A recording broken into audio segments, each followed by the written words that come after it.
established to promote 4 priority sectors. Special attention will be paid for regional branding as well as resources in different economic sectors. One of the challenging issues in Metro Cebu is the inadequacy and poor quality of its water supply. The current water supply will be unable to meet future demand of the metropolis. The over-extraction of underground water, a main water source for Cebu, already causes saltwater intrusion into the aquifer, encroaching up to inland from Cebu City's shore. Due to expanding demand and supply gap, construction of plural dams are essential, requiring urgent consensus building. There are many flood-prone areas in Metro Cebu. An enormous amount of garbage and inappropriate structures along the riverbanks obstruct the flow of natural and man-made waterways. To analyze the problem thoroughly,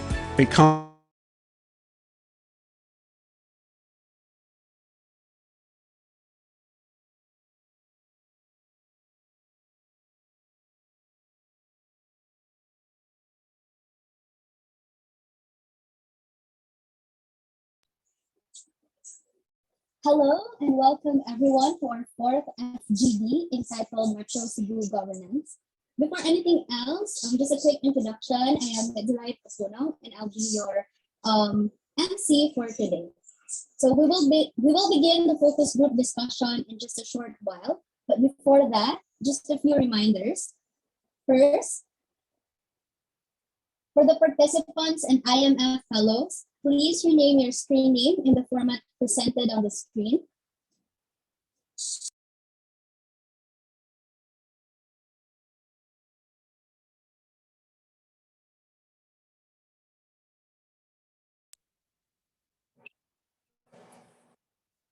Hello.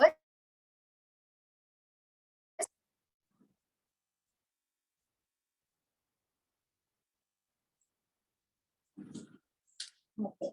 Next, as much as possible, position yourself in an appropriate room free from background noise and distractions. If your internet bandwidth allows, please turn on your cameras, mute your microphones during the presentation of our sharers. Should you ask questions or raise suggestions, please utilize the raise hand button or the chat box. For future reference, the session for today will be recorded. And lastly, as said, this is our fourth FGD, so we have one more FGD to go. And if you would like to join, the details will be shared during the announcement. So without further ado, let's proceed with our fourth FGD. So if you're still wondering what the Metro Hackathon is, I would like to provide you with a quick overview. The Metro Hackathon is a simulated brain shop and capability building activity for IMF fellows together with its local partners, which aims to understand and establish the strategic role of a metropolitan region to the nation's development in the international economy. The workshop series includes revisiting previous development plans, projects, or programs, and answering the basic question or hypothesis, what is the role of Metro Cebu in the world for the next 30 years? We find the event very timely since this month, October, is the filing of candidacy for political aspirants. The result of this hackathon may or could influence their platforms or agenda. So to proceed, this is our hackathon timeline. We actually started in August and will present the results by October. And just to emphasize, the main purpose of this FGD is to gather data in the hopes of answering our hypothesis. If the hypothesis cannot be answered, then this will be another opportunity for us to collaborate, learn, and find more innovative and creative ways to move forward.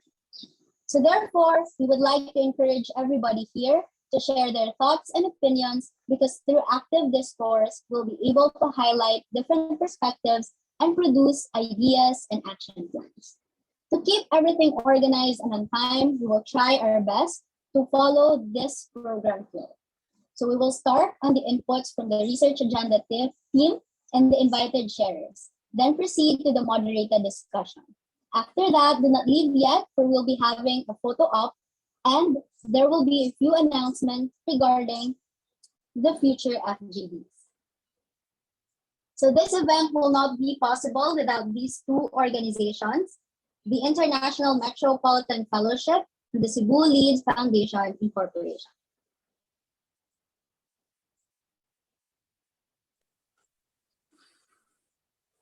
Welcome and thank you for joining us as we engage in a focus group discussion entitled Understanding Metro Cebu Governance. So we hope that this event will serve as a platform for innovative ideas and thought-provoking discussions that will lead to a better Cebu. So I welcome everyone here in the Zoom meeting. Thank you for coming. And to move forward, let me pass on the spotlight to our FGD moderators. IMF Global President, Architect Mark Roland de Castro, and the Program Coordinator of Cebu Leads Foundation Incorporation, Mr. Elizar Sabina. Hello, good afternoon. Hi, Ellie. Kamusta kayo lahat? Good afternoon. Yeah, good afternoon, Sir Mark. Maybe we'll start with the presentation from your students. Then after the presentation from your students, we'll proceed with our presentation from Ms. Kay Conales. Okay, see you. So good afternoon, everyone. So I know it's quite an early start for us. So we usually start really picking up around 4:15 or 4:30. So I'd like to welcome in behalf of IMF, Ms. Kay Conales. Thank you for joining us. So as mentioned earlier, I'm Mark De Castro. I'm the IMF president. It's International Metropolitan Fellowship. No, it's an international organization. We have currently 200 fellows, no, all over the world. No, 7 chapters. We are part of the Austronesian chapter. The Metro Hackathon is one of the activities that we developed, no, because originally one of the specialization of IMF is conducting brain shops, no, metropolitan brain shops, where face to face, no, physically we gather top leaders, organizations, usually mayors and representatives from the private and the academe to really think about their metropolitan area. Such as last year, now we did Bhubaneswar in India, Kochi also in India, and also other metropolitan areas that was spearheaded by our founder, Pedro Ortiz, who's based in Madrid. Hopefully he can follow us later and he can join us.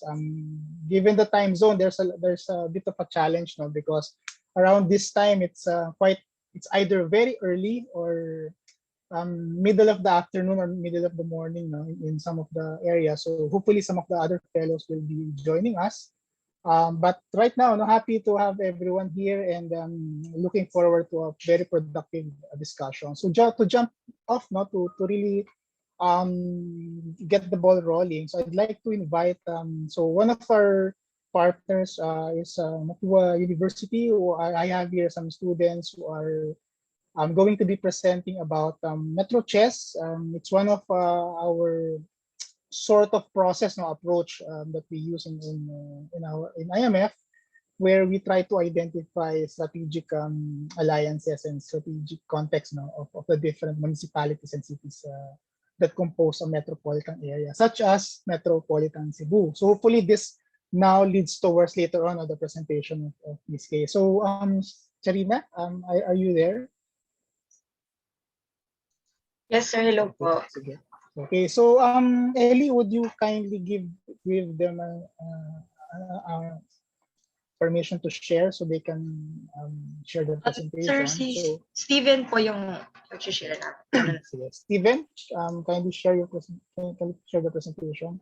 So while they're sharing their presentation and about to jump off, you know, so hopefully what the outcome of this, this is the 4th FGD out of 5. No, the 5th will be next week, which will cover the creative hub of Cebu. So the objective is to again come up with a one vision statement for Metro Cebu, which we will be presenting during the IMF Congress next month. This month, actually, at the end of the month, October 30, where we'll be gathering 200 plus fellows and other guests and participants, showcasing Metro Cebu. So yeah, looking forward to productive discussion. So without further ado, sige, I transfer the screen to our presenters from Mapua University. I'm sorry, Steven. Kindly share yung updated version, please.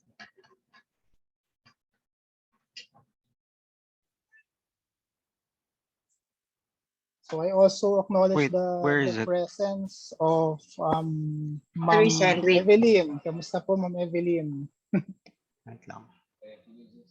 And Hold up. also Ma'am Lynn, of course. So hopefully, we can get more as more of the fellows try to check in. Is the presentation ready, Steven and Serena? So this Wait lang, one, sir. the presentation that they're going to share is actually a byproduct, of the, if I'm not mistaken, the second FGD that we had, which was about the economic aspect of the metropolitan area. So the 13 municipalities, they was presented the profile, the opportunities and potential. So the major challenge, with Cebu, with Metro Cebu, as we've had a lot of discussions before, is really how to synergize and harmonize, the decision making, implementation of the different cities and municipalities within Metro Cebu in a metropolitan context. So specific example, housing. We know for a fact the limited supply of land in Cebu City. There's a lot of land in the other areas. There's a very high cost, of land in center in Cebu City. So in order to provide affordable housing, we have to look into the metropolitan context also. Plus the different infrastructures are already developing outside of Metro Cebu City. Are we ready, Steven?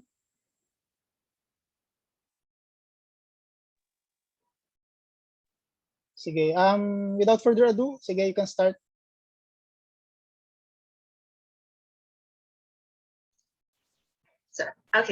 So good afternoon to everyone. We are students of Mapua University. We will be discussing briefly how the Metro Chess approach is relevant to Metro Cebu. Next, please.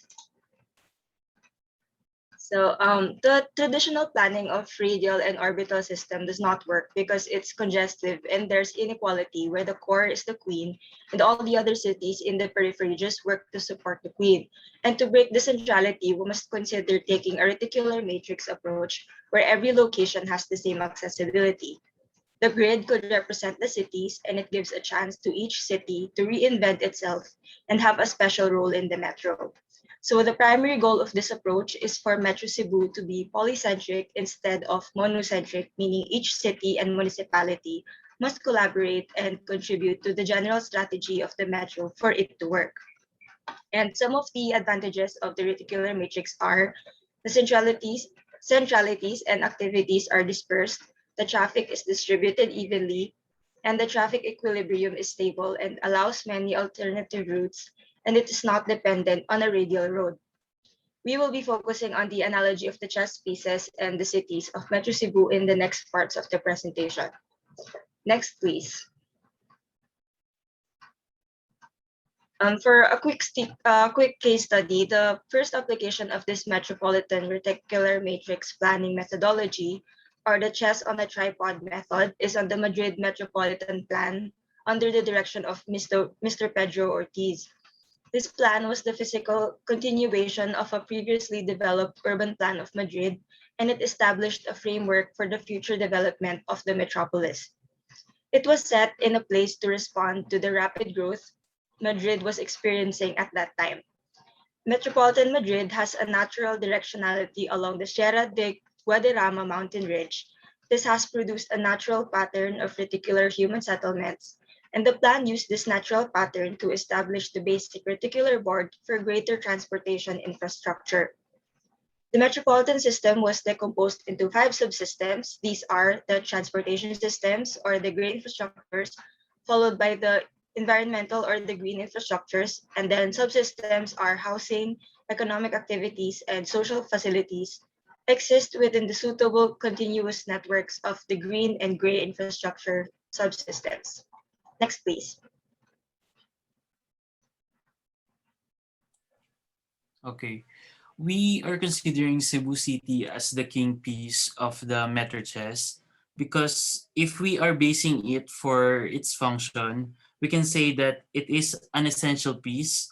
We can see here that the city is a major hub for business process outsourcing industry, not only in Metro Cebu, but in the Philippines. Currently has the 10 large university, each with a number of college branches throughout the city. This shows that the city is essential not only for Metro Cebu, but for the rest of the country. Next is for the limited movement. People from neighboring cities tend to go in Cebu City because of employment and opportunities. And this movement causes urban sprawl. Last, it determines that strategies. Neighbor city in Metro Cebu somehow depends on the economy of the Cebu City. Next slide, please. Lapu-Lapu City as the queen chess piece. Queen is the most strategic piece, the one that articulates and supports the essential strategy of the game. The most strategic is the Lapu-Lapu can be the gateway of Metro Cebu for internationals through Mactan Cebu International Airport and different transportation networks to other municipalities in Metro Cebu, since Lapu-Lapu City is a separated island from Metro Cebu. The one that articulates and supports the essential strategy of the game is to control the international tourism, the Mactan support export processing zone. And next slide, please. Next is the bishop or the elephant of the chess. We consider these cities to be the bishop piece of the metro chess because first, it is functional. Second, it's transversal for cities far from the king city, which is the Cebu City. And third, it has significant connection to other essential cities. We considered it as a functional cities because most of them produce coal, mining industry, cement, home furnishing, stone casting, and for long distance transversal articulation, we consider the Bandawi Bridge for one of its example. Next slide, please. Night is known for being a territorial piece and also articulates an area around it. It provides backing for secondary pieces around it. Liloan is one of the places in Metro Cebu that stands as a night, being able to provide its sea base. Transportation around it. It is also surrounded by cities that has a lot of manufacturing industries. Meanwhile, in Talisay, it is a city that has a container port and terminal complex that could incorporate more sea-based movement. It could potentially centralize ports or other access that branches out the south. Next slide. The rook is known to be an edge piece that which controls the borders of the game. It is in charge of developing long-range strategies that focus the sides of the area. San Fernando and Carcar are both at the ends of Metro Cebu. Having presence of terminals, this creates channels that could branch out of Metro Cebu to the entire region. Note, even though Danao is more based around industrial development, which does not categorize under the rook piece, this reflects on how the rook and bishop could play similar roles in the game. The pawn is the smallest unit in chess and is considered as the complementary piece. It features tactical functions which can determine an outcome. In terms of urbanized context, economic growth as an example. Consolacion, Cordova, and Minglanilla falls under this piece, featuring housing communities that cater the major and bigger cities. It also has numerous tourism and business opportunities as such future projects that could also bring improvement to the urban development. Meanwhile, the perimeter of Metro Cebu is also considered. The cross interaction within neighboring cities outside of Metro Cebu as a means of resource and complementary support that Metro Cebu could take advantage of.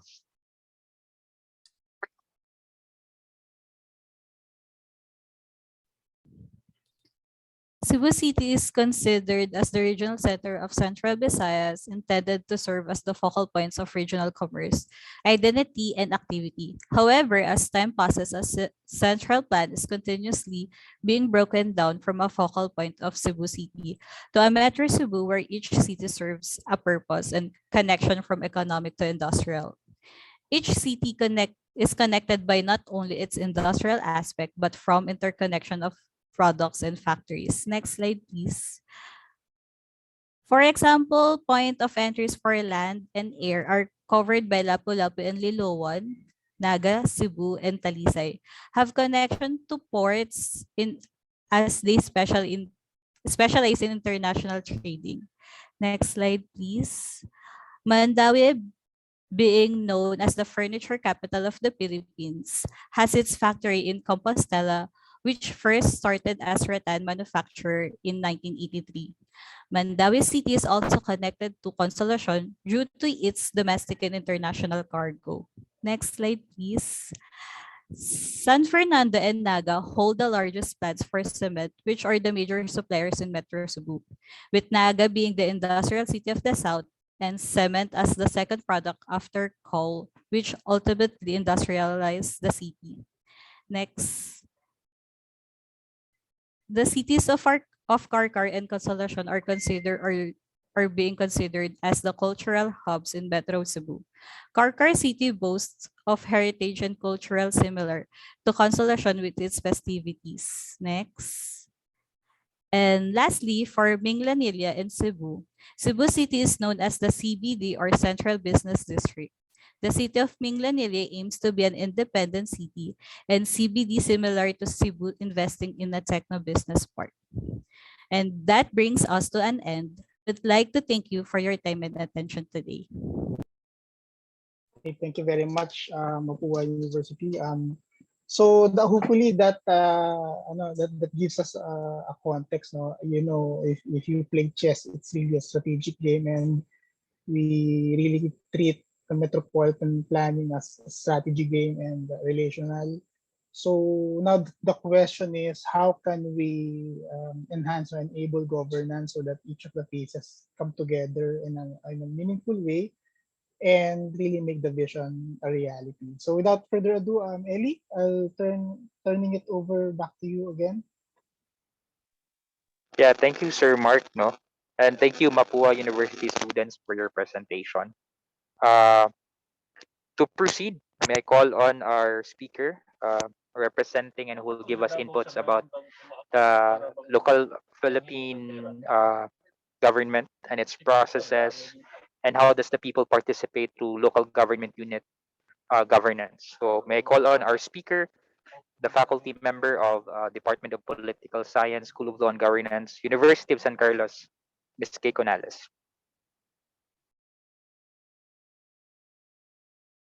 A round Thank of you. applause. Thank you, Sir Ali. Can you hear me? Yes. Okay, thank you. And can you see the presentation that I'm sharing right now? Yep. Okay, so good afternoon, everyone, and thank you so much for the opportunity to share. Um, I was actually asked by Sir Eli to talk about local governance in the Philippines, how the structure of government looks like. And I think this is a way for us to really have some context on the question how we can better improve the metro governance in Metro Cebu, how we can invite and inspire local government units to really come together and work together and not work in silos or independently. So I hope that I can give some good inputs on Philippine local governance. I think I started with really basic principles and really basic concepts so we can have a good understanding of the context of governance in the Philippines. So I'd like to begin with the provision in the Constitution, Article 2, Section 1 of the 1987 Constitution, it tells us that the Philippines is a democratic and republican state.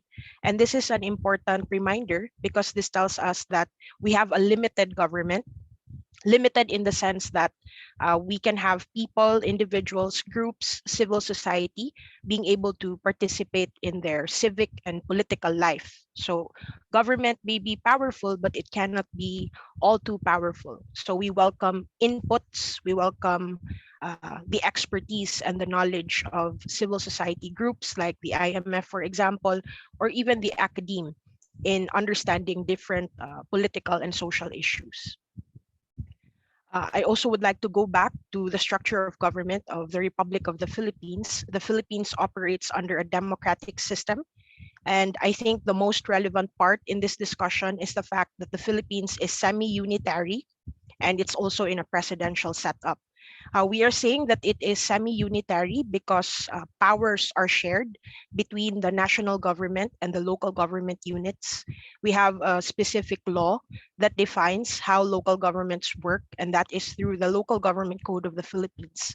Unlike absolute unitary states where local governments or state governments act according to the mandate of the national government or the central government, in the Philippines, there is some leeway, there is some opportunity for local government units to act or to make decisions the way they want to, or perhaps realize their aspirations and dreams, for example, as one Metro Cebu or Cebu City as a local government unit. And I also would like to emphasize that all of these things are within the premise of the separation of powers and supposedly a system of checks and balances. And these checks and balances, the separation of powers, are also reflected in the operations of local government units. And perhaps this also somehow gives us an insight on why local government units tend to be very bureaucratic and they don't welcome flexibility, or they don't welcome inputs from civil society, even if the structure allows it, because they're too focused on the bureaucratic and the institutional processes within local government units. This is a quick snapshot of how the Philippine government looks like. The numbers may be different, but this is from the official Gazette of the Republic of the Philippines. There have been updates on the number of members in the lower house, for example, or the House of Representatives, and the youth counterpart. You have the Sangguniang Kabataan. There are also some modifications with that, considering the SK reform law. But as we can see in the snapshot, the Philippine government is divided into two levels. We can even say for certain regions, it's three levels because you have a regional government. So from the national to the local, and in the local government units, there are further divisions or political subdivisions, as we call them. So this is how the government structure looks like, the relationship between the national government and the local government units. Since the Philippines is still a unitary system, although it's semi-unitary, the President of the Philippines still exercises general supervision over local government units. And we see that the provinces exercise or have direct relation with component cities and municipalities, but HUCs or highly urbanized cities like Cebu City are not under the province. So this is an important distinction that we have to make. And we can see this obviously in the COVID-19 pandemic, in the COVID-19 response in Cebu. Cebu City, for a long time, was the center of the pandemic. A lot of its regulations and policies did not match the policies of the Cebu province because technically they're not required to actually work with the province, but the outcome or the impact of this incompatibility and difference resulted to loss of life and danger and problems in the public health situation in the province. So this tells us the importance of really collaborating, even if the structure does not require them to do so. But I'd like to argue that the current system, the current structure, allows for spaces for collaboration, not just between government and civil society, but also among governments, even if jurisdiction-wise and legally speaking, they're not mandated to do so. So these are the different political subdivisions in the local government setup. So the lowest local government unit is the barangay. This is considered as the most basic political unit in the Philippines. Although you may have encountered the term purok, which is a lot smaller than the barangay. It's like a barangay is composed of smaller puroks, but the purok is not essentially a legal entity. What is recognized by the law and the political system and legal structure in the Philippines is the barangay. Although success stories have been said, no, in disaster response, for example, in information management, the purok has been helpful in really bringing public service delivery closer to the people. We have the municipality, we have the city, and then finally we have the province. Each of these levels of government have an executive and legislative system, much like how the national government works. And what the local government units in the Philippines consider to be the Bible, no, the Bible, is Republic Act number 7160, or the Local Government Code of 1991. If we look at the LGC, this was passed in the 90s. If we look at the bigger regional and international context, the Philippines was not alone in its attempt to actually decentralize and devolve government, bring policy making closer to the people, bring governance closer to the people, and allow for greater participation, not just by citizens, but by civil society, people's organizations, non-government organizations, and experts and professionals in policy making and in government. The Philippines was not alone in this process. It was a global movement, a call from government to governance, to really make government processes and political processes as participatory and as engaging and multi-level and multi-sectoral as possible. And the Philippines committed to this. We have the Local Government Code of 1991. This calls for greater decentralization and greater devolution in the Philippines. There are many criticisms against the LGC, and I would just like to highlight a major criticism. One of the issues in local governance in the Philippines is the fact that we have decentralized, devolved many functions, many responsibilities to local government units, but the capacity building and the resource sharing is limited. So you give so many functions to cities, to barangays, to municipalities, but the question is, are they capable of actually accomplishing, responding to these tasks? Now, we have the Mandanas ruling. We have many developments in local governance in the Philippines, but the effects of these developments and these reforms still have to be seen, no, in the future. But the reality of the matter is the LGC devolved, decentralized a lot of functions, but there is a problem in terms of capacity and in terms of resources for local governments to actually respond and to actually realize the services and the functions that are expected from them. Now, what are these functions? We will look into the functions a bit later, but allow me to just give a quick context on why the Philippines actually devolved and why the Philippines decided to decentralize. The Constitution, the highest law, actually, how do you call this? Recognize the autonomy of local government units. We also see the provision in the Constitution that allows for autonomous regions. This is to understand that every region has a specific context and every context has specific needs that the national government may not be able to see as much as local government units are able to do so. We also have these provisions on general supervision. And I think this section in the Constitution is important, especially for Metro Cebu. We have to maximize the opportunity to create our own sources. But one of the issues as well in Metro Cebu is the highly urbanized cities are somehow monopolizing the economic activities, as what the MAPWA students mentioned earlier.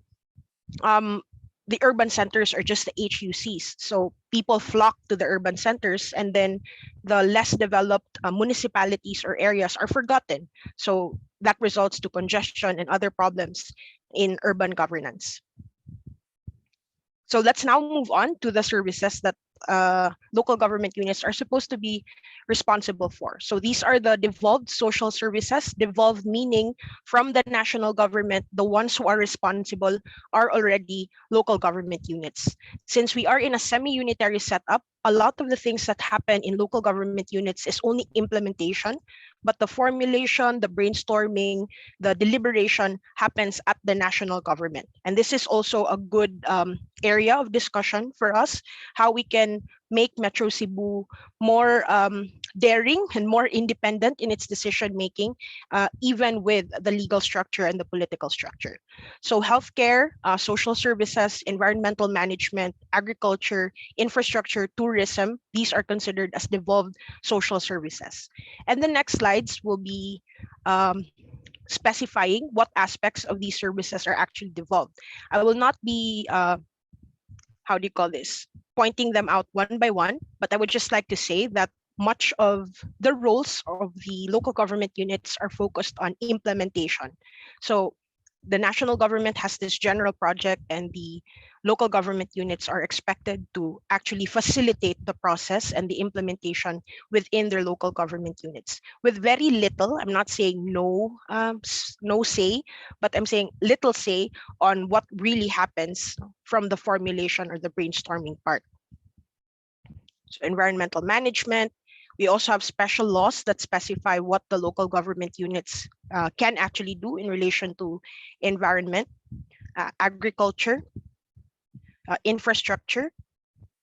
And this is where local government units seem to really focus their energy and resources on, but with very little planning and bigger picture planning or perspective. And tourism. Now, Sir Ellie also asked me to talk about how civil society can engage itself in governance. This is a space where the public can participate and engage. I think it's important to remind ourselves that the Philippines has one of the world's most politically active and best organized civil society. That's really interesting, but that also tells us that government is really inefficient because we have an engaged and a well-organized civil society. The assumption is civil society exists in order to serve as check and balance to the government, but at the same time address the inefficiencies of government. But the Philippines has a long history of civil society movements and organizations. These are the provisions that recognize the role and the importance of civil society in the Philippines. What all of these provisions tell us is that structurally, legally, our environment allows for civil society participation. As to the quality of that participation, that's a different story. These are the provisions in the local government code that talks about the importance of people's organizations and NGOs. And I think this is most relevant to us because we're talking about Metro Cebu here. What is clear is the LGC actually allows, encourages, and I would say requires civil society participation in local governance. And I'll be showing the different roles that civil society play in governance at the same time, specifically where can civil society come in order to engage government. According to Aldaba in 2002, these are the roles of civil society in governance. You have intermediary role, capacity builder. I think this is important because civil society has a lot of expertise and knowledge, and they can share this very well to local government units. The problem, however, is the uptake. We do a lot of researches, we have a lot of expertise, but the reception and the willingness of local government units to hear us and to use whatever knowledge we share is also a different question. Conflict manager, resource mobilizer, this is also good because civil society can be a good source for grants, for projects that the LGUs may not afford if not for the assistance of civil society. And also networker and coordinator. For Metro Cebu, we have a good network of non-government organizations facilitated by Kaabag sa Sugbo, for example, which when I checked the program, they were also invited last time. So networker and coordinator is an important function of civil society. Now, I want to bring to our attention the specific governance spaces where civil society can really come in and engage with government. So, for example, for local special bodies, the local government unit requires for a CSO representation in the local development council, in the local school board, in the local health board, in the local peace and order council. In the context of this discussion for Metro Cebu, we can have conversations with the regional development council in order to better integrate the decisions, the development plans, urban planning in the area. We also have other governance spaces. You have the local poverty reduction action team. We also have committees on anti-trafficking, disaster risk reduction and management, which is also very relevant because this points to urban planning and decision making. We'll also have local anti-drug abuse council for the protection of children, and even for bids and awards committee, the local government code requires that a CSO representative is present during the bidding process. So what does this tell us? What does this mean for Metro Cebu? As I've argued earlier, I would say that the structure, the legal system really allows for interlocal governance.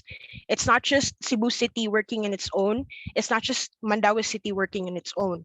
However, in terms of political culture, in terms of political behavior, I would say that these local government units have been working in silos. There's such a thing as Metro Cebu. There's such a thing as Metro Cebu, but when you examine the decisions and the projects and the programs that these local government units actually do, it's not coordinated, it's not collaborative, and they don't follow the concept of interlocal governance, no matter how much this is needed in the region. So I think a reflection point that I'd like to leave everybody, and perhaps a takeoff point for your discussion, is how can we nurture a culture of interlocal governance in Metro Cebu or in the Philippines in general, and what are the opportunities or ways that we can institutionalize interlocal governance in the Philippines? Because from what I can see, the LGC allows for collaboration. It's a matter of really inviting, pushing leaders, champions, policy champions, to talk to each other and really just work together, not just do their thing, I would say. Yeah, I think that's it for me. Thank you very much for the time, and I hope I have shared some helpful inputs. Thank you, Thank you Ms. so K, for much. that comprehensive information. Yes, Sir Mark, you have a question. Wow, that was really eye-opening, really personally, because it for me, I believe governance is critical, in terms of yung, pushing forward metropolitan planning. So the question posted by Ms. K at the end, interlocal governance, I think that captures it. No, that captures everything. Siguro just a follow through question of siguro before I turn it over for those other questions as well. If can you share again, Ma'am K, yung slide 5 that you shared earlier? Sorry po. Yeah, if it's okay lang. Yeah, I think for me, that's really eye-opening. I didn't realize that. Slide 5. 5. That shows you. This one. I think, Ellie, this is very important for us. Slide 5. Yeah, that one. Is this the one, sir? Yeah. So this one, we were, when we were presenting earlier the Metro Chess, we were looking at one chessboard. Pero now realizing it, I agree with you. Cebu City is independent, autonomous, being an HUC headed by the mayor. And then you have the 13 municipalities, which is under the province, headed by the governor. So I'm thinking, we might not be playing one chessboard, we're playing two chessboards, and also, yeah. So that's my first question. Where does metropolitan come in terms of institutionalizing? It may not be an entity itself, but really with this setup, with this current setup that you have in your screen, where does metropolitan governance come in? And number two, the question that you posted about interlocal governance, would you have some case studies or best practices or that maybe Metro Cebu can pick up, no, sort of lessons. Thank you, Ms. K, for your presentation. Yes, thank you, Sir Mark. I think I'm not sure if I can respond adequately to your first question. Where does Metro Cebu governance come in? Because if I'm going to take the perspective of local government units, sir, I would say they're highly bureaucratic and they will go back to the system, the structure. You go to them and you ask them, can we actually work together? And the response would be, we're not required to work together because the structure does not come in, does not require them to do so. So I would say rallying support from business partners, for example, or civil society organizations to really bring together these local government units and allow them to converse with each other would be a start, no? To bring the conversation that there is such a thing as Metro Cebu governance. Especially now, sir, we look at the setup in the pandemic. Cebu City rules and policies are very much different from the province. So this really points out now they don't care about each other. The Cebu City government wants to block movement, no mobility of people in the time of the pandemic, but you have a province that is very open, and hospitals, no, the healthcare facilities are concentrated in Cebu City. So even if we limit the movement in Cebu City, if the province opens up, everybody else gets affected. So I'm not sure how we can bring these local chief executives to really talk to each other if they have a highly bureaucratic mindset. They'll just go back to the structure and say, we're not under you, so why would we talk to you? No, why would we engage with you? But I think a good learning point or a working point would be to really rally support from civil society, from IMF, no, from Cebu Leads Foundation, and look for policy champions and business champions in the industry that can bring together these people. As for the second question, sir, the second question was on best practices on interlocal governance. I think there's a lot of good inputs or lessons that we can get from certain local government units in the Visayas and even in Luzon. But I think I will just share with Ellie, no, mga important materials on this one. So your group can look into it.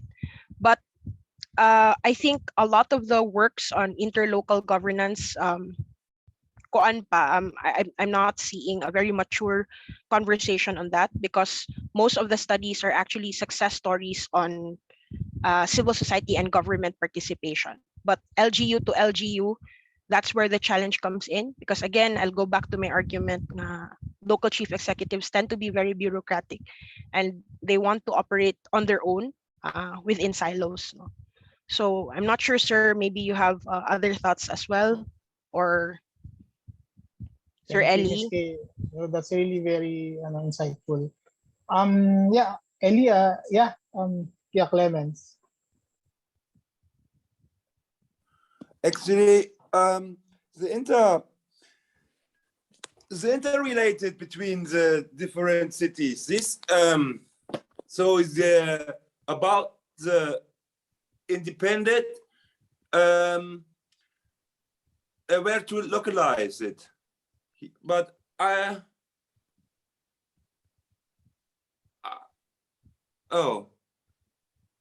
think Clemens, what you're asking is, in terms of the localizing the context, Clemens is based in Germany, right? Mm. Yeah. Maybe Kay, if aside from the local context, do you have some for example, international context, like international best practices also that you can also cite? Well, if I may just mention it also here, no? Maybe you can continue. Yeah. How do you see this Japan, applied, I think, no? Japan, I think, is the one example that I can name, and the development agency of Japan has been working with Cebu, no, as shown earlier, the videos, no.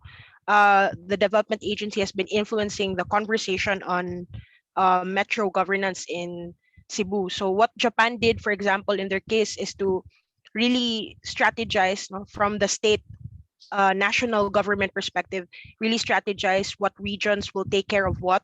So They designate urban centers, no, they designate cultural centers, they designate education centers within the big Japanese region, and empower local governments on that note, or regional governments on that note.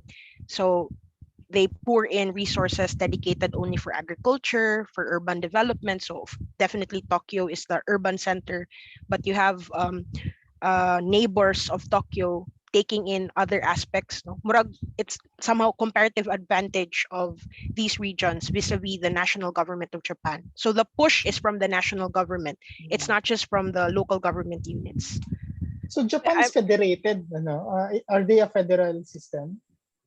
Wait, let me confirm that, sir. If Anyway, no, maybe if I may sneak in the question, politics aside, I know there was a push for federal in the Philippines. So I'm interested to hear your thoughts about it because from a metropolitan perspective, consolidating Federal. different municipalities, and then in terms of having a federal system might push it. But yeah, interested to hear your thoughts about that discussion.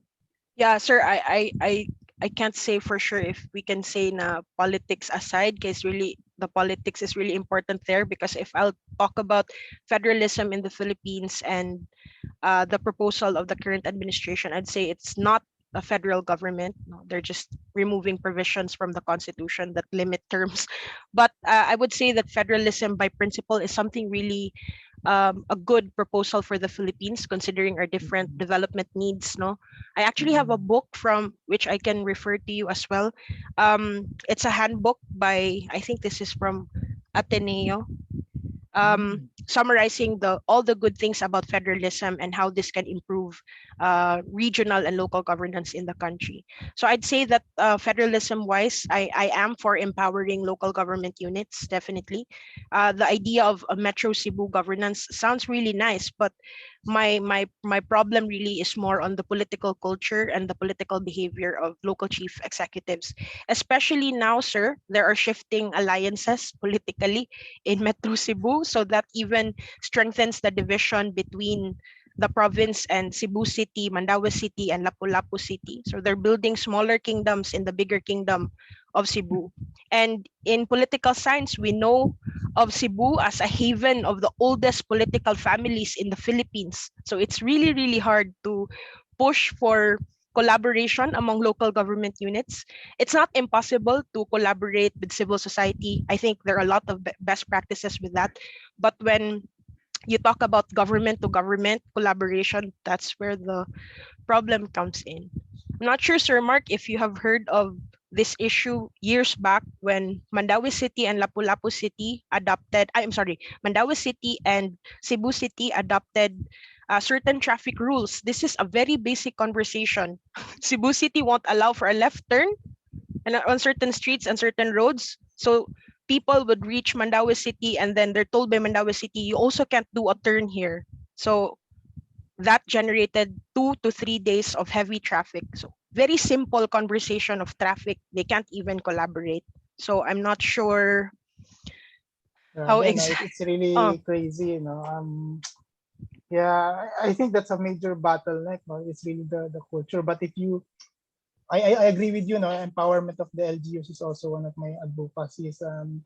But LGUs, even if they are empowered, but if they are not working together, it's difficult to function harmoniously. For example, you mentioned it's a traffic signal. So let's assume Cebu City and Mandaue, they're very empowered, so they enforce the rules. But if they're not working together and they're not harmonized, if I'm a driver, I'll just get into an accident. As basic as traffic. As basic as traffic. Maybe as a follow-up question, I don't know if there are other questions, but I'm sorry to bombard you with. But do you see as infrastructure being sort of a unifying factor? For example, the bridge being constructed in Lapu-Lapu and Cordova, plus you have the railway, I think that's being constructed also. You have the BRT. is this sort of a possible Yeah. rallying cry for LGUs to work together? Yeah, I would have to say yes, sir, Mark. Certainly. I think the obsession of politicians towards hard projects, we can maximize that because if we talk about, planning, healthcare, education, culture, and the arts and all those things, I don't think they are willing to work together. But if you look at hard projects, infrastructure, I think that would be a good start, as we have seen already in big infrastructure projects in Cebu. Okay, thank you for that. Now, I think I don't know, Ellie, if you're there, Yeah, I'm here. because one of our discussions has been about the creative potential of Cebu, of Metro Mm. Cebu, because of course, currently with all of the opportunities, etc. So I think in linking now this to Metro Cebu and to a larger vision, and potentially having that interlocal governance, there has to be a hard project, that we can push Yeah. so that we can promote the creative industry. I think, Ellie, that's the Mm. bottom line. Yes, sir. You always have to work with what they like first Oh, and then oh. introduce something else later. No. But I think really Ellie very has a rich insightful. experience coordinating with LGU. So Ellie, wanna talk about it? I was actually nervous, sir, when Ellie invited me because I know that No, my insights are very limited with my theoretical and conceptual readings, not don't so worry. much on experience. No, don't worry. Yes. Actually, you're really insightful on what you presented. I I I think that's very eye opening. Ellie, yeah. We want these sessions to be very concise. No, I think that was really for me a very rich discussion. From my end, I think the major question now, Ellie, leading towards the final FGD that we'll have about the creative industry. If creative industry is really the potential that we're eyeing for as a vision for Metro Cebu, the next question is how do we promote interlocal governance? What will be the incentive? What will be the motivation? What will be the hard infrastructure for the mayors to do? And how to move this forward? No. Yeah. From my end, Daily, I'm really happy with this session. I don't know if there are other questions. Hi, Ma'am Really Naki. thankful, Kay. No? Thank you, sir. Yeah. Thank you, Ms. Kay Conales, for sharing, all the inputs that about the Philippines, the city, interaction, the relationship with the province. And it's insightful for us to know that uh, the local government code, even local government code, really encourages interlocal cooperation. And that's the why Mega Cebu, the Metro Cebu Development Coordinating Board was formed. It's really the rationale of it is really came from that local government code provision.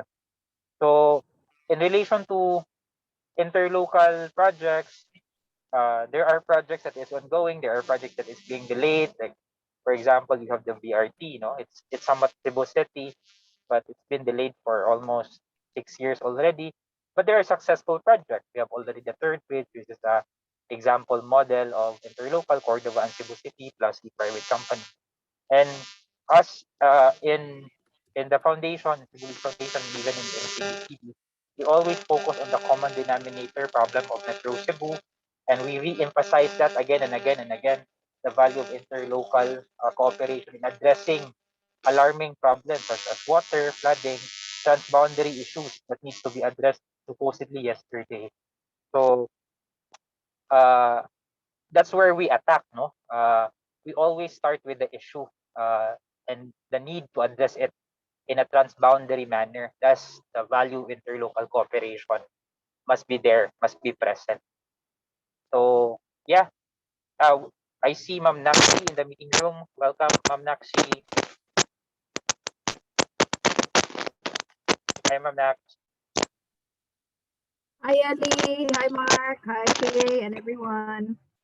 Hi, ma'am. So it was very insightful yung what Ms. Kay presented, though.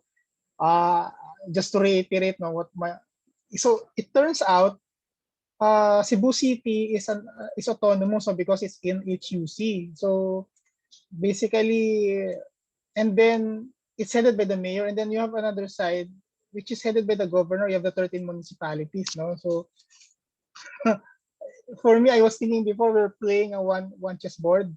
I think now we're playing two chessboards. Anyway, really insightful, Kay, and Ellie and Ma'am Evelyn. So I think yeah, Mark, just Mark, yes, ma'am. apart from having that nuanced platform, we also need to contend with personalities. So that's an additional challenge, no? That's an additional barrier. So it's not just the platform, the way it is structured, but really in terms of the personalities. Yeah, I agree with you. No, I think the gist of it, no, if one of the keys, or hi Pedro, just acknowledge Pedro here, no, the founder of IMF. Thank you for joining us. So I think the bottom line here is, how do we get two leaders, a mayor of Cebu City and the governor of Cebu, to be working together? Because Pedro, no, just to mention to you, for me it was really eye-opening. It turns out Cebu City is a highly urbanized city, so it's independent, it's autonomous, and then the 13 other municipalities is under the province, so it's headed by the governor, because they're just cities. So basically, we're playing two chessboards, I think. So so that there's that layer of where does metropolitan governance come in. We're thinking before that um, the how Cebu City will work with the 13 other municipalities, but this setup currently in Cebu, no, that's really a sort of a mind bender, I think. But yeah, if you have any thoughts, Pedro, feel free to share. We were discussing earlier about some best practices. Maybe you can share about Madrid or other metropolises that you have had the experience of, with the same peculiarity or same challenges as Metro Cebu. Yeah. Well, thank you, Mark. Thank you, everyone. And I don't know the conclusions you have reached in the presentation, but there are several rules for metropolitan management and planning. And one of them is that should plan who has the money. Second, the do not have money. They have very short, I don't know the percentage in the Philippines, and Mark, that's something that we should do, no? How much of the public budget, I mean, all the administrations in the Philippines, how do they share the budget? There are countries where the government has 90% of the public money and the municipalities 10%. So if you get the mayors together to plan a metropolis and you only have 10% of the public money, you are going to do very little, no? Because to plan and to manage a metropolis, you need two instruments, which are competences and finance. And competences, municipalities have competence within their territory, but they don't have competences for the big infrastructures needed for the metropolis. For instance, a bunch of mayors together cannot plan a port, cannot plan a bridge, cannot plan a highway, cannot plan a commuter train, no, because it's beyond competence. It's the competences of the national government or bodies beyond the capacity of the municipalities, no. So they don't have the, and they don't have the money. So if mayors get together around a round table, and they make an agreement to work together for the metro, well, that's fine, that's good. It's better to have that than nothing. So if Cebu mayors and metropolitan Cebu mayors get together around the table, that's fine, no? Deal with very local matters, very local conflicts, very local solutions, not really the solutions capable of managing and transforming the metropolis, because they don't have either the competences or the money. So who gets the competences and the money? And it is the responsibility of national government to manage the metropolis of the country. And in this case, Manila, Cebu, and maybe another one, no, or two or three more, no, because those metropolises are really the engines of the country. No, 60% of the GDP of the Philippines is produced in Manila, and probably another 15% is produced in Cebu. No, so Manila and maybe another one does not work. The Philippines do not work. So it's national competence and national money that have to solve the issue. How to get involved national government? Well, maybe through the governors who really have the duty to see the large governors have little money and little competences. So really, it's the governance of a metropolis requires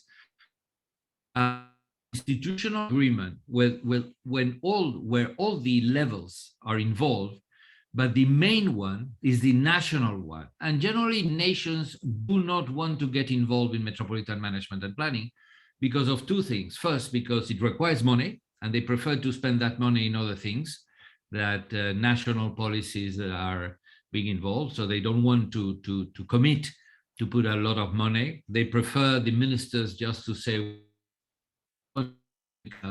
a bridge, or I want to make something like that. Well, that's a specific project for the political benefit of the one that initiates it, but not really a comprehensive policy of responsibility within the metropolis, and they don't want to take that responsibility. And second, because metropolitan management, you always have problems in metropolises because you have lack of housing, because you have poor people you to attend, because you have traffic jams, because you have a lot of problems, no water shortage, and so a lot of problems. So politicians do not want the responsibility problems. They want to take on board things that will allow them to show that they are brilliant and are worth being president of the nation in the future. So because of the problems and because of the money, it is difficult to get involved in national. But it is necessary, because if the national government with its money does not invest in the metropolises, the metropolis with the money of the mayors will not be able real competitive metropolises. And if the Philippines do not have in Cebu a real competitive metropolis, the Philippines will not be among competitive countries and will be on the back of development and so on and so on. Why Cebu is important for the Philippines? Because the location of Cebu is more central and more important than the location of Manila. Manila is the capital because the Spaniards did not really colonize the Philippines, not like Latin America. That's why we are all speaking English in the Philippines and not Spanish, no? So the Spaniards used Manila as a trading post with China. And so the Galeon de Manila, from the Philippines to Spain, Manila was closer to China than Cebu. And obviously Manila has a huge bay of protection, and so on. And Cebu doesn't have that level of protection. So that's why Manila is the capital. But that's 16th century. In the 21st century, it would be much more reasonable to have Cebu as the capital of the Philippines, because it's much more easier to get through boats around the country, and so on and so on. But well, that's a political issue that we cannot yet put forward to the parliament. But I mean, Cebu is very important for the Philippines. That's my point, because it's central, it's an economic port, and a lot of other things. So Cebu is not a Cebu issue, it's a national issue, and the national government should be involved in Cebu investments and Cebu management and Cebu business, no? And so I don't know what is the project you are developing, probably a project of mayors getting together. And the alternative, you rather have that than nothing. But mayors together, that is called a confederation. That is not even a federation or a unitary federation, and a confederation is very weak. So the system is weak, they don't have competences, they don't have money. This is just to talk, And you can get on talking for the next 30 years and not solve the real problems of the metropolis. So go ahead with that project if that is the project you're developing, but do not expect much of that, and take other parallel roads that really would address the issues at the size and the level it is required. You have been presenting and so on, because I just joined, but this is the general issue of the framework of governance in the metropolises. Yes, thank you, Pedro. That's really also very helpful and insightful. I think you brought forward critical points, especially the financial aspect. I don't know, Kay here is our presenter from the University of San Carlos in Cebu City, where she presented about the governance structure in the Philippines. Kay, I don't know if you're able to answer that question, that statement from Pedro about the financial. Basically, who was the money? What I can answer it. Basically, the internal revenue allotment from the government, the national government, is distributed to the cities. But really, I think the short answer here is Cebu City, because they're a highly urbanized city, so they receive majority of the revenue or the allotment from the national government. And the 13 other municipalities, basically they don't have the budget. You are correct. Only limited to the era. In terms of competency, that's another question. That's another issue. Kay, would you care to respond? I don't know if you're there, Kay or Ellie.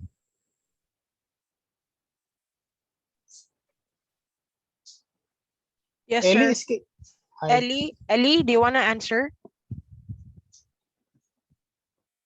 Basically, who was the money, no? I know there are a lot of infrastructure projects, diba, that's being developed in Cebu. You have the bridge. So all of these are national government projects. No. I'm curious to know, does some of it go to Cebu City? Who's coordinating what? Who's really in charge? No. Can I share, Mike? Yes, Mark? ma'am. Yes, please. Yes, po. Yeah. Actually, of course, you mentioned the internal revenue allotment, but that will even change with the Mandanas ruling. There is an executive order 138, which now has sort of expanded the share of the LGUs, all LGUs, in terms of the national government taxes. No, so there is an estimated siguro mga 20-30% increase in terms of the LGU share vis-a-vis that of the national government. But this also comes with a corresponding downloading or devolution of functions and services. So that's the key. The other part is that it really depends on the revenue, local revenue generation of different LGUs. So if they have very good fiscal management and financial management, the LGUs can generate more than even the share that they have coming from the national government. I heard a comment coming from Cebu City was when I told them about the Mandanas ruling, and they were saying, "Oh, that's not much compared to what they are actually generating."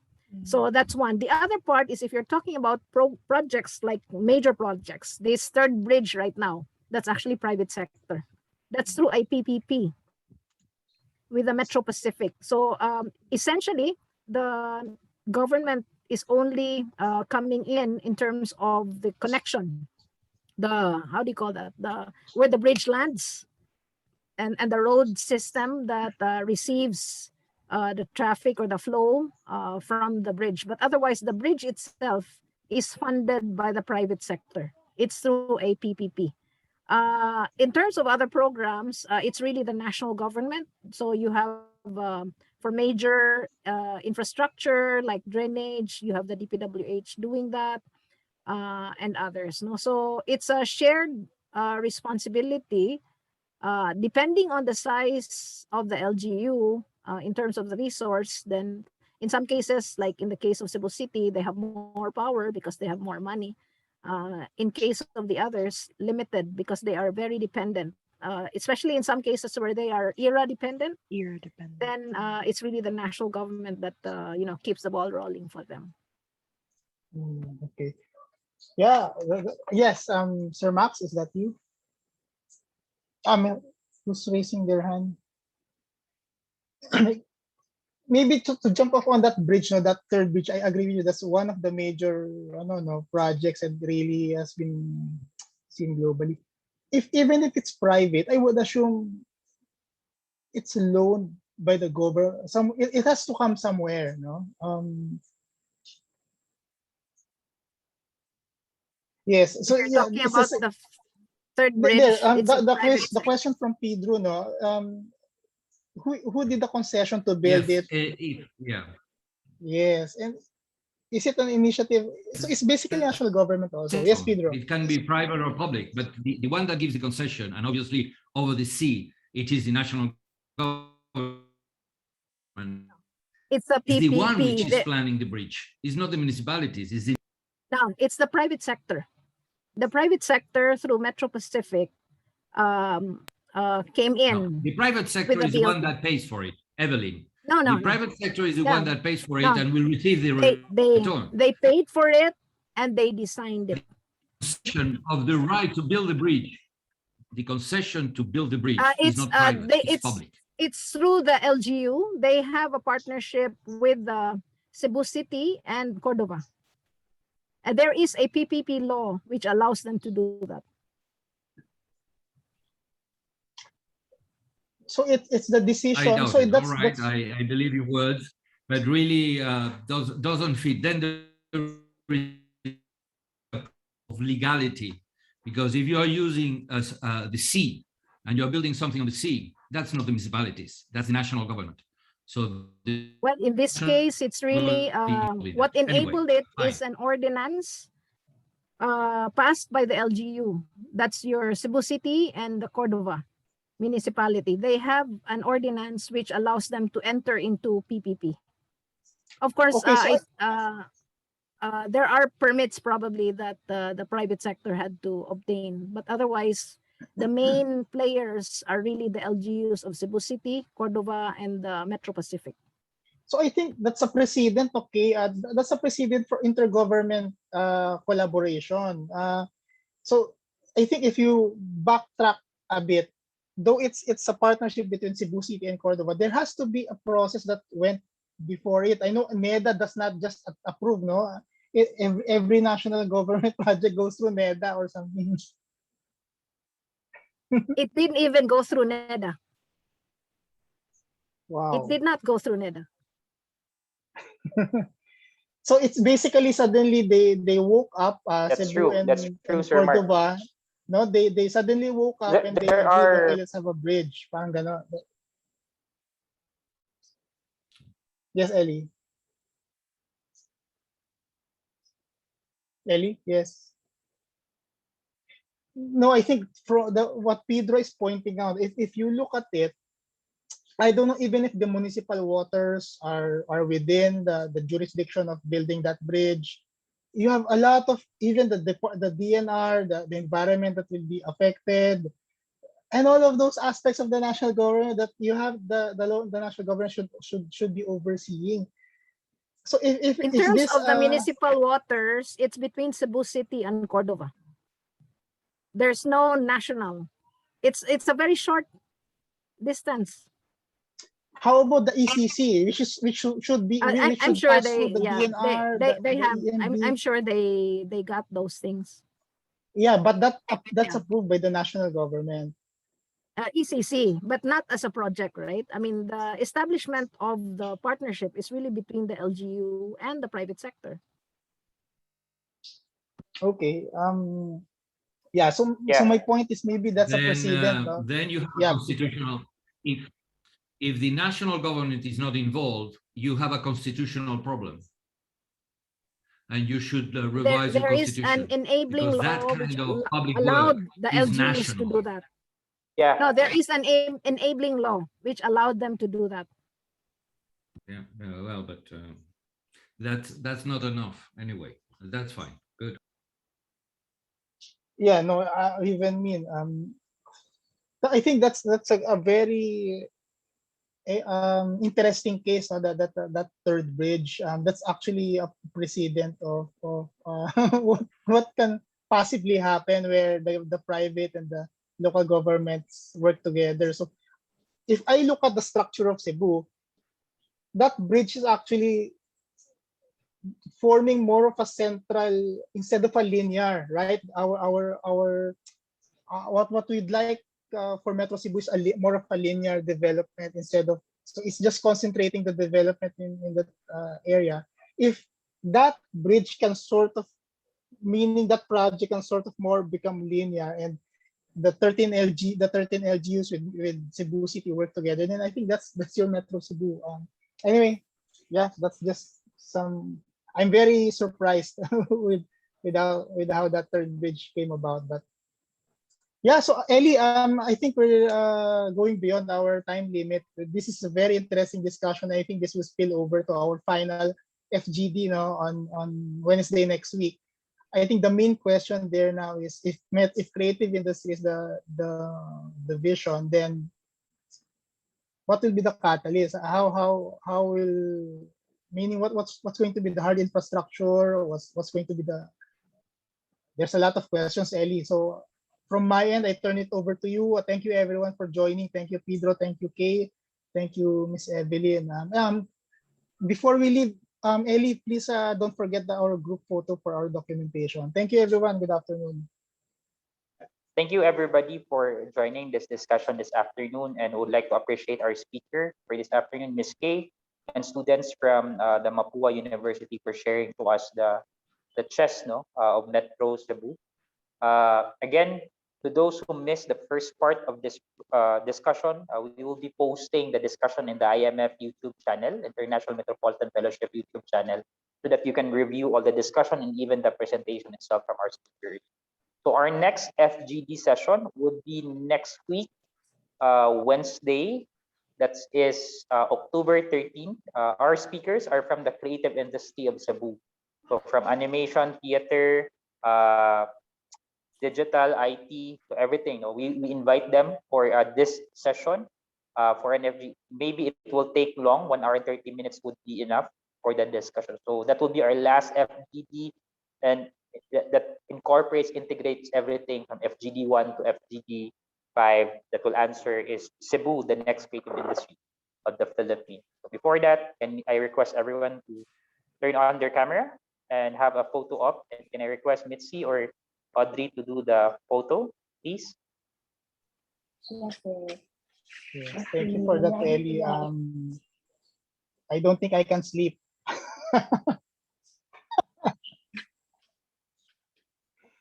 That's really eye-opening for me. I really love that discussion. I think that's a good precedent. No, I'm not that, the word is not good, no, but it's an interesting study, that bridge. That's a precedent of the possibilities of intergovernment collaboration, given the right infrastructure, the right leaders, the right time.